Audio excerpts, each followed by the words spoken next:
नमस्ते साथियों, आज हम बात करेंगे प्रोटेस्ट पिटिशन यानी नाराजगी याचिका। अर्थात मतलब यह हुआ कि जब पुलिस ने अपना इन्वेस्टिगेशन करके माननीय न्यायालय को यह सूचित किया कि प्रकरण नहीं बनता है, यानी मामले को झूठा कह के कोर्ट में पेश कर दिया है, ठीक है ना, या सिविल नेचर का कह के पेश कर दिया है, और आपने एप्लीकेशन लगे, आपको ये एप्लीकेशन लगानी है कि नहीं साहब हम सही है और हमारा मामला कोर्ट द्वारा सुना जाना चाहिए। तो वो एप्लीकेशन आपको कैसे लिखनी है ये इस वीडियो में अपन समझेंगे, समझे ना। यानी कि जब किसी पुलिस ने कोर्ट में ये पेश कर दिया कि मामला झूठा है, यानी एफआईआर लगा दी, आप कोर्ट को ये कहना चाहते हो कि आप सही हो, तो इसके लिए आपको सबसे पहले ये कहना पड़ेगा कि मैं अपनी कार्रवाई चाहता हूं, और बाद में आप दूसरी पेशी पे एप्लीकेशन लगाओगे यानी प्रार्थना पत्र पेश करोगे। तो वो प्रार्थना पत्र को बोलते हैं प्रोटेस्ट पिटिशन यानी नाराजगी याचिका। उस प्रार्थना पत्र को कैसे लिखना है ये इस वीडियो में समझेंगे, क्योंकि ये बहुत ही महत्वपूर्ण है। कई सीनियर एडवोकेट है, उनको भी ये प्रार्थना पत्र अच्छे से लिखना नहीं आता है, मैंने देखा हुआ है। ज्यादातर को आता है मगर कई लोगों को नहीं आता है, फिर वो गलती कर बैठते हैं। तो उस प्रार्थना पत्र में क्या लिखना है? सर हमें ड्राफ्टिंग दे दो, ड्राफ्टिंग बना के दे दो, एक पीडीएफ भेज दो, ये सब भेज दूंगा, पर एक एडवोकेट को अपना दिमाग लगाना चाहिए कि प्रार्थना पत्र वास्तव में क्या लिखना चाहिए। तो सबसे पहले आपको ये पता होना चाहिए कि प्रार्थना पत्र में किन बातों को लिखना चाहिए। प्रार्थना पत्र में आपको जज साहब के सामने क्या क्या बातें ले जानी है प्रार्थना पत्र लिख दो उसमें, कि एक तो बात ये लिखनी है कि पुलिस ने सही कार्रवाई नहीं की, तभी तो आप कह रहे हो ना कि साहब हम आपके सामने गवाह बयान कराने के बाद इस मामले को प्रूव कर देंगे कि मामला बनता है, ठीक है। दूसरा, आपको यह साबित करना है कि घटना घटी है, ठीक है। और तीसरा, आपको यह साबित करना है कि घटना घटित करने वाले अभियुक्त जिनका आपने नाम दिया ए बी और भी कुछ वही है, तभी आप प्रोटेस्ट पिटिशन के जरिए या अन्य गवाह कराने के जरिए किसी व्यक्ति को जिसके विरुद्ध आपने मुलजिम बनना चाहते हो कोर्ट में, उसके विरुद्ध आप प्रतिज्ञा लेकर उसको गिरफ्तार करवा सकते हो, है ना। ज्यादातर एडवोकेट क्या करते हैं, एक ही रोनर होते हैं कि पुलिस ने ये नहीं किया, पुलिस ने ये नहीं किया, पुलिस ने इन्वेस्टिगेशन सही नहीं किया, पुलिस ने मेडिकल नहीं कराया, पुलिस ने हमारा बयान नहीं लिया, पुलिस ने हमारा दस्तावेज नहीं लिया, पुलिस ने मौका रिपोर्ट सही नहीं बनाई, पुलिस ने ये नहीं किया। जज साहब कहते हैं अरे बाप, मैं मान गया तेरी बात कि पुलिस ने सही नहीं किया, मगर इन लोगों ने गलती की है, इसका क्या सबूत है ये लाओ, है ना। तो सिर्फ ये रोना रोने से काम नहीं होगा। फिर कुछ एडवोकेट ऐसा भी करते हैं जिनको प्रॉपर जानकारी नहीं है कि साहब पुलिस ने ऐसा नहीं किया, घटना घटी, देखो इसके मारपीट हुई, इसकी चोट भी आ गई, इसके हाथ पैर टूट गया, इसके फ्रैक्चर हो गया, डॉक्टर ने भी लिख के दिया, ये लोग भी देख रहे थे, है ना। तो भी जज साहब क्या दिमाग लगा, भाई मान गया कि पुलिस ने सही नहीं किया, मान गया कि हाँ इसके साथ घटना घटित हुई, उसका नुकसान हो गया, इसकी मोटरसाइकिल जला दी, है ना, इसकी दीवार तोड़ दी, है ना, इसके लट रख दिया, मगर ये अपराध ए और बी ने किया, ये साबित करो, तभी तो मैं कॉग्निजेंस लूंगा ना, है ना, तभी तो मैं उनको गिरफ्तार करने का आदेश दूंगा। हुआ तो हुआ, इन्होंने कैसे किया? तो आपको आपकी प्रोटेस्ट जो एप्लीकेशन है उसमें ये तीनों चीजें लिखनी है। तो पुलिस ने सही नहीं किया, इस पर आपको उसमें कुछ तथ्य लिखने होते हैं, घटना घटित हुई इस पर तथ्य लिखने होते हैं, और ये चीज ए और बी ने ही की ये भी आपको लिखनी होती है कि ये कैसे ए और बी ने की और कैसे पुलिस ने इसको छिपाया। तो सबसे पहले तो आपको बात आ गई कि जो आप एप्लीकेशन लिखोगे, पूरी एप्लीकेशन की शुरू से लगाकर लास्ट तक की मैं आपको पीडीएफ उपलब्ध करा दूंगा। इस वीडियो में नहीं करूंगा, नेक्स्ट वीडियो में, उससे नेक्स्ट वीडियो में पूरी उपलब्ध करा दूंगा ताकि आप देखते रहें, मगर आप बेसिक समझ जाए, रट्टू तोता नहीं बने, इसलिए मैं समझा रहा हूँ कि ये तीन चीजें आपको लिखनी आवश्यक है। इसको डायरी में लिखे, सिर्फ वीडियो देखने से काम नहीं चलेगा, बाकी तब आपके हो ये कोर्ट का नाम ये सब आएंगे। यहाँ जो लिखती हो ना आप, ये इन लाइनों में आप इन तीनों चीजों का आपको समावेश करना है, मैं आपको ये समझाने की कोशिश कर रहा हूँ, ठीक है। ये तो बात आ गई, ये तीनों चीजें आपको प्रोटेस्ट पिटीशन में लिखनी है। फिर अब जो पुलिस ने सही काम नहीं किया, एक एक बात पे आ जाते हैं कि भैया ना पुलिस ने सही से काम नहीं किया। इस संबंध में आपको बताना है कि पुलिस ने सही काम कैसे नहीं किया। जैसे उन्होंने मेडिकल नहीं कराया, जैसे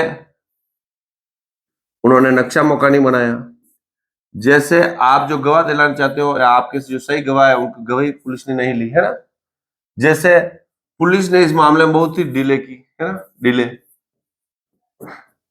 समय बहुत समय बाद, जैसे कि कल ही मैं एक मामले में बहस कर रहा था, तब मैंने बताया था उसमें क्या हुआ था मुझे अभी याद है क्योंकि कल की घटना है, 26/7/2020 की एफआईआर दर्ज हुई है ना। और फिर उन्होंने क्या किया, 2/2/2021 को प्रार्थना से लिखा है कि मैं मेडिकल नहीं कराना चाहती हूँ, और 2/2/2021 को उसने पुलिस वाले ने क्या किया, नक्शा मौका बनाया। तो मैंने जज साहब को बताया कि साहब 7वें महीने हुए, इतना समय बाद, 6-7 महीने बाद आप इसका मेडिकल के लिए लिख रहे हो, मेडिकल नहीं कराना चाहते, 6-7 महीने बाद मौके पर गए, इसका मतलब आपका इंटेंशन ही गलत था। तो ये चीजें आपको बतानी है कि साहब मेडिकल नहीं कराने का समय कितना हुआ, गवाही नहीं दे रहे, और डिले कितना किया। तो ये आपको कैसे पता चलोगे, ये सारी चीजें आप पता कैसे लगोगे पुलिस के बारे में। तो सीधा सा बात है, जो एफआईआर पुलिस ने पेश की है उसको 3 बार पढ़ना, पढ़ते समय आपको पॉइंट बनाना कि पुलिस ने क्या गड़बड़ की। आप जब पढ़ते समय जब पॉइंट बनाओगे ना, तब आपके जो दिमाग कितने % पॉइंट काम ही करेगा, इतना ही काम। क्यों सर 100% काम क्यों नहीं करेगा? क्योंकि आपको वास्तव में रियलिटी पता नहीं है, आप सिर्फ कागज के पन्नों को पढ़ रहे हो। रियलिटी कौन बताएगा? जिसने एप्लीकेशन दी है, प्रार्थी या जिसने परिवाद पेश किया, वो बताएगा ना। तो उस व्यक्ति को आपको पढ़ के एक एक चीज सुनानी है, तो वो बताएगा कि नहीं यहाँ पर ये गड़बड़ी की है। तो अगर उस व्यक्ति को साथ रखोगे तो आपका दिमाग 100% काम करेगा। फिर आपको पॉइंट बनाने हैं कि पुलिस ने ये गलती की। तो पहले जी बात थी बताई मैंने, पहली बात कि पुलिस ने कहाँ गलती की है, ये आपको फाइल पढ़ने से सारे तथ्य मिल जाएंगे कि ये गड़बड़ की, उन सबको लिख लो। फिर रिपोर्ट कैसे लिखनी है तो बताऊंगा। एक बार लिख लो पुलिस ने यहाँ गड़बड़ की, कि मेडिकल बाद में कराया या मेडिकल नहीं कराया, गवाह नहीं लिए, क्या हुआ, जो भी हुआ तो सब आपको लिखना, ठीक है। फिर घटना घटी है कि नहीं घटी है, जैसे आपने पुलिस वाला क्या देखा घटी है, हुआ ही नहीं, मामला नहीं हुआ, उसमें आपको क्या करना है,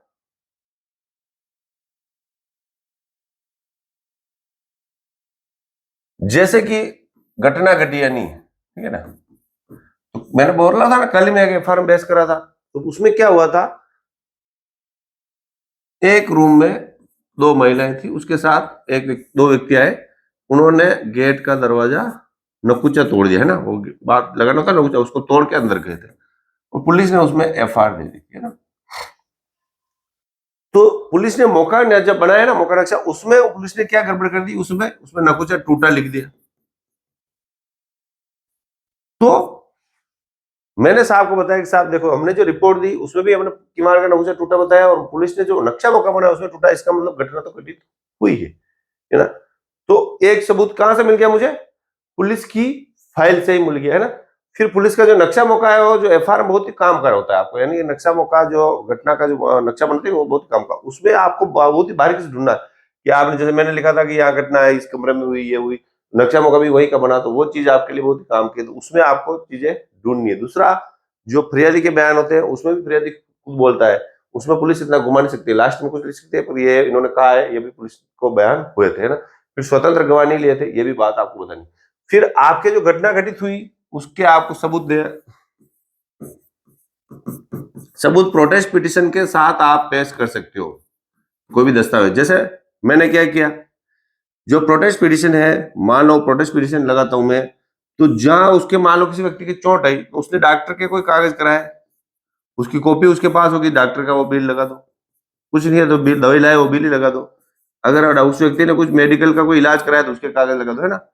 उसकी मान लो मोटरसाइकिल टूटी है, तो मोटरसाइकिल की फोटो लगा दो, मैंने लगाए हुए हैं कई मामलों में कि साहब ये देखो मोटरसाइकिल टूटी थी, है ना। या उसके घर पे कोई तोड़ फोड़ की है, आजकल तो फोटो खींचते हैं ना, तोड़ फोड़ के फोटो भी आप साथ में लगा दो, है ना। या उसने कोई कॉल की है तो कॉल डिटेल आप निकलवा के, या कोई मैसेज किया है तो वो भी उसके स्क्रीनशॉट भेजे, वो भी साथ में आप जब प्रोटेस्ट पिटीशन लगा रहे हो तब उसमें लगा दो। यानी हम ये साबित करना चाहते हैं कि घटना हुई है, जो भी घटना के अपने पास सबूत है वो साथ में दस्तावेज सूची के साथ लगाने हैं, और जो सबूत है वो प्रोटेस्ट पिटीशन लिखने ये सबूत हमारे पास है। और हमने पुलिस वालों को कई बार कहा, पर पुलिस वाले ने या तो रिकॉर्ड पे लिया नहीं, या हमने पुलिस को दिया फिर भी पुलिस ने रिकॉर्ड पे नहीं लिया, या पुलिस ने लेने से मना कर दिया। वो चीज भी आपको लिखनी है, ठीक है। फिर तीसरी जो आती है सबसे महत्वपूर्ण, कि घटना भी हो गई, पुलिस ने गड़बड़ भी कर दी, मगर ए और बी कैसे अभियुक्त है, यानी कैसे हमें उनको अभियुक्त बना दें, तो इनके बारे में आपको ये लिखना है कि घटना जो घटित हुई, जो प्रार्थी है वो कहेगा कि इन्होंने मारपीट की, ये आए थे ना, या फिर जो अलग स्वतंत्र गवाह है उन गवाहों के प्रोटेस्ट पिटिशन नाम लेके इन्होंने आके छुड़ाया है, ये जानते हैं, मैं उनके भी बयान कराना चाहता हूँ, इसका भी मैं बयान कराना चाहता हूँ। या कोई घटना घटित हुई उसकी कोई रिकॉर्डिंग है आपके साथ, रिकॉर्डिंग में साफ दिख रहे हैं या फोटो दिख रहे हैं, उसको भी आप पेश कर सकते हो। यानी ए और बी मुलजिम है, उसको ज्यादातर ये गवाह से भी आप साबित कर सकते हो कि हम साबित करना चाहते हैं, हमें इजाजत दी जावे। तो इस वीडियो में मैंने आपको छोटी छोटी 3 बातें बताई। तो आपको सिर्फ एक पॉइंट लेकर नहीं चलना, ऐसा नहीं है कि सिर्फ आप एक ही पॉइंट लोगे, साहब पुलिस ने गलती कर दी, पुलिस ने गलती कर दी, पुलिस ने गलती, और मान लिया पुलिस ने गलती कर दी, आपको क्या लाभ मिला? ए और बी कैसे मुलजिम है, कौन आपके पास गवाह है, उनको भी आपको पेश करने, साथ में आपको दस्तावेज भी पेश करना है ना। अब कैसे क्या होगा देखो, इसमें जो फर्स्ट ऑर्डर शीट थी उसमें तो आपके जो प्रार्थी है, ये ऑर्डर शीट है, उस पर यहाँ पे साइन करा के लिखा जाएगा कि मैं कार्रवाई चाहता हूँ। सेकंड ऑर्डर शीट है, उस सेकंड ऑर्डर शीट पे आपको एक तो क्या लिखना है, प्रोटेस्ट की जो प्रार्थना पत्र है वो पेश करना है, साथ में कोई दस्तावेज है तो दस्तावेज पेश करने हैं, है ना। कई लोगों को मेरी राइटिंग समझ में नहीं आती है, जब मैं बोलता हूँ तो लिया आप लिख सकते हैं, हालांकि मैं साफ लिखने की कोशिश करूंगा, है ना। और मेरी भी देखो ये आदत थोड़ी सुधारनी पड़ेगी, है ना। अब तीसरी जो बात है, इसमें सामने कोई एडवोकेट नहीं होता, आपको आपके पास ही ना तो किसी एपीपी को रिसीव करानी, ना किसी को रिसीव करनी, ये डॉक्यूमेंट, ये प्रार्थना पत्र और ये दस्तावेज सूची उस दिन आपको कोर्ट में पेश करके ऑर्डर शीट पे लिखानी है, और उस जो प्रार्थी है उसके सिग्नेचर ऑर्डर शीट पे करवाने, है ना। तो ये हो जाएगी भाई हमने प्रोटेस्ट रिपोर्ट पेश कर दी, हम अब गवाह पेश करना चाहते थे। नेक्स्ट पेश किसमें चली जाएगी, गवाह, यानी अब इसमें ध्यान क्या रखना है कि आप पेशियां बहुत लंबी मिलती है प्रोटेस्ट में, कोई भी 5 महीने की, कभी 7 महीने की। आप बताना आपके उधर कितनी लंबी मिलती है, अगर आप कोर्ट में प्रैक्टिस कर रहे हो तो प्रोटेस्ट का आपको ध्यान है कि नहीं, प्रोटेस्ट चल रही है, नहीं तो आप पता करोगे आपके बॉस क्या प्रोटेस्ट कौन कौन चल रही है, क्योंकि अभी ये सीरीज चल रही है तो आप उस प्रोटेस्ट को ध्यान से देखो, आपके बॉस क्या चल रही है, पढ़ो, ठीक। अगर आपके पास फाइल नहीं है तो फाइल आपको जल्द ही मैं उपलब्ध करा दूंगा, एक कॉपी निकलवाई है, अभी आई नहीं मेरे पास, आते ही नेक्स्ट वीडियो में, अगले वीडियो में उपलब्ध करा दूंगा, है ना। तो 5-7 महीने की पड़ती है, तो पेश कार्ड जिसे रिक्वेस्ट करो, यानी कि आप साइन करवा के चले गए, पेश कार्ड बोला बाद में पैसे दे दूंगा, तो 6-7 महीने की पैसे जाएगी, उसी समय खड़े रह के रिक्वेस्ट करके आप पैसे को छोटा लो। पेश कार्ड जी को बोल सकते हो, साथ में जज साहब को बोल सकते हो, साहब इसके साथ ऐसी घटना घटी, मुझे तारीख थोड़ी छोटी उपलब्ध करी जाए। हालांकि कोर्ट देखो तारीख के बारे में बड़े सख्त है, वो नहीं नहीं बोलेंगे, फिर भी आप रिक्वेस्ट करोगे तो महीना 2 महीना तो ऊपर नीचे हो ही जाती है, तो आपको ये तारीख भी ये करना है ना। तो नाराजगी याचिका जब आपने कहा कि मैं क्या करना चाहता हूं, तो उससे बीच में आप ये तैयार कर दें, ऐसा नहीं हो कि जिस दिन पेशी है उसी दिन उसको बुलावे तेरी रिपोर्ट टाइप करानी है राजा, वो आएगा 12 बजे, कोर्ट बोलेगी लो लोन, फिर तारीख मिल जाएगी 5-6 महीने की, फिर काम होगा नहीं, फिर लंबा चलेगा। फिर वो पार्टी क्या करती है कि होटल बैठे बैठे पक्षकारों दूसरा, अरे यार मुकेश गोपाल को मामला दिया, क्या यार चल रहा है, अभी 2 साल हो गए, कुछ हुआ ही नहीं, पुलिस ने भी नहीं किया, पता ही नहीं चल रहा है क्या हुआ। तो पार्टी को जितनी सुविधा दोगे उतने ही वो आपके जूते लगाएगा, है ना, सिर में। तो पार्टी को तो पूरी तरह से अच्छी तरह से रगड़ना, रगड़ना समझते हो, बार बार उसको ऑफिस बुलाना, चल ये लिखवाते हैं, जब पास बैठा तब उसको बोलोगे ये लिखवाते हैं, ये पढ़ना, और जो गलती की है देख पुलिस ने ऐसा किया, पहले ये किया, उसको दिमाग बटाना, मैं मेहनत कर रहा हूँ, पार्टी को लगना चाहिए कि आप मेहनत कर रहे हो, फिर पूरी रिपोर्ट अच्छे से लिखवाना, फिर लिखवाने के बाद उसको बोलना अब तू पढ़ ले, कोई गलती तो नहीं है, फिर डॉक्यूमेंट ला, फोटो कॉपी कराना, यानी कि उससे 2-3 दिन पहले उसकी पूरी पूरी आप रगड़पट्टी पहले से करोगे, उसी दिन मत बुलाओ। पार्टी को जितनी सुविधा दोगे आपकी वकालत उतनी खत्म हो जाएगी। आप सोचते हो पार्टी को सुविधा दे रहा हूँ मेरी वकालत अच्छी चलेगी, मेरा 20 साल का अनुभव है कि ऐसा नहीं होता है, और पार्टी आपके लिए बुरा बोलेगी, है ना। कई मामलों में देखा हुआ बहुत छोटा मामला होता है, फिर भी वकील उनको ऐसा दौड़ाते हैं, ऐसा दौड़ाते हैं, और महत्वपूर्ण मामले को भूल के उसमें लग जाते हैं, नहीं नहीं मेरा तो ये बहुत जोरदार हो रहा है ना। तो भले एफआर है, पार्टी को बराबर बुला के रिपोर्ट पहले से टाइप कराओ, और कोर्ट में पहले से उसको बुला के रखो कि पैसे छोटी लोनी, ये करना पड़ेगा, ये करना पड़ेगा ना, कुछ बंदरों को पुड़िया खिलानी पड़ेगी, सारा आपको पहले से व्यवस्थित करके रखना है। और जिस दिन आपने ये पेश कर दी, और नेक्स्ट पेशी पे आपके जो गवाह होंगे, भाई आप जिन जिन लोगों को कराना है ना, उन सभी लोगों को आपको ऑफिस में पहले बुलाना है। फिर तेरे को ये कोर्ट में मैं खड़ा करूंगा, तेरे को ये बोलना, तेरे को ये बोलना, तेरे को ये बोलना, तेरे को ये बोलना, है। कई मामलों में आपको नियम तो यह है कि आपको गवाह लिस्ट पहले पेश करनी पड़ती है, और कई जगह गवाह लिस्ट प्रोटेस्ट में नहीं लेते, जैसे हमारे इधर नहीं लेते हैं। तो आप अगर आपके इधर लेते हैं तो जो जो भी गवाह है उस दिन प्रोटेस्ट के साथ ही आप गवाह लिस्ट पेश कर दें, नियम तो है गवाह लिस्ट में, है ना। ये गवाह लिस्ट आप पेश करो, है ना। ये शायद 204 सीआरपीसी में, नई बुक में कौन सी मुझे पता नहीं, देखना पड़ेगा, पर इसी में गवाह लिस्ट पेश करनी होती है ना। परिवाद वाले मामलों, क्योंकि परिवाद वाला मामला चलता है, जैसे अपन 138 में भी तो गवाह पेश करते हैं, वो सेम टू सेम ही परिवाद वाला मामला बन जाता है। तो आपको गवाह लिस्ट अगर आपकी है तो आपको उसी दिन गवाह लिस्ट देनी है। फिर जिस दिन गवाही हो उस दिन वो आप नहीं समझा पाओगे, उस दिन आप उसको पहले ही बुला लेना, पहले उसको सारा काम समझाना है कि ये क्या क्या करना है। अभी अपन गवाह पर नहीं बात करें, अभी सिर्फ प्रोटेस्ट एप्लीकेशन बात करें। तो प्रोटेस्ट की जो एप्लीकेशन है, एप्लीकेशन में पेश कर दूंगा। ये प्रोटेस्ट की एप्लीकेशन मान लो, देख लीजिए एक छोटी सी, है ना। या तो कोर्ट का नाम आ जाएगा, ये आपका जो एफआर पेश की उस एफआर के नंबर आ जाएंगे, या अनुमान कोई होगा तो अनुमान आ जाएगा, है ना। या प्रार्थना पत्र वास्ते प्रोटेस्ट पिटिशन रिपोर्ट है तो, है ना। या महोदय आ गए प्रार्थी जिसका भी नाम है की ओर से निवेदन है, या कि पुलिस ने इस दिनांक को जो माननीय न्यायालय में एफआर पेश की उसमें परिवादी कार्रवाई चाहता है। फिर इसमें पुलिस ने जो गलतियां की वो लिखना, फिर इसमें घटना घटित थी वो लिखना, फिर इसमें ए और बी अभियुक्त कैसे वो लिखना, है ना। फिर ये लिखना प्रार्थना पत्र नियत न्याय शुल्क और मैं प्रार्थी आवश्यक गवाह आप और साक्ष्य आप माननीय न्यायालय में पेश करना चाहता हूँ, मुझे इसकी इजाजत प्रदान कराई जाए। बस इस तरह से लेके साइन करना और एक कॉपी अपने पास रखनी। हालांकि ये कॉपी मैं पीडीएफ में उपलब्ध कर दूंगा, अभी मेरे पास है खूब सारी पीडीएफ, मगर पूरी व्यवस्थित फाइल नहीं है, तो व्यवस्थित कोर्ट से निकाल के मैं आपको उपलब्ध करा दूंगा, जिस फाइल में प्रोटेस्ट पेश करने के बाद कोर्ट ने उसको स्वीकार करके एक्यूज बनाया, वही फाइल में आपको उपलब्ध करूंगा। तो वीडियो पसंद आया तो आप वीडियो को लाइक करें और चैनल को सब्सक्राइब जरूर करें, और उन एडवोकेट के पास ये वीडियो जरूर शेयर करें जो इंतजार करते हैं कि उनको भी सीखने को मिले, क्योंकि अपन किसी का भला करेंगे तो अपना भी भला होगा। मन में ये नहीं रखेगा कि वो सीख जाएगा, कोई एडवोकेट अरे वो भी सीख जाएगा तो कंपटीटर पैदा होगा, ऐसा नहीं रखे, ऐसा होता नहीं है। वकालत अपने भाग्य से चलती है, अपनी मेहनत से चलती है।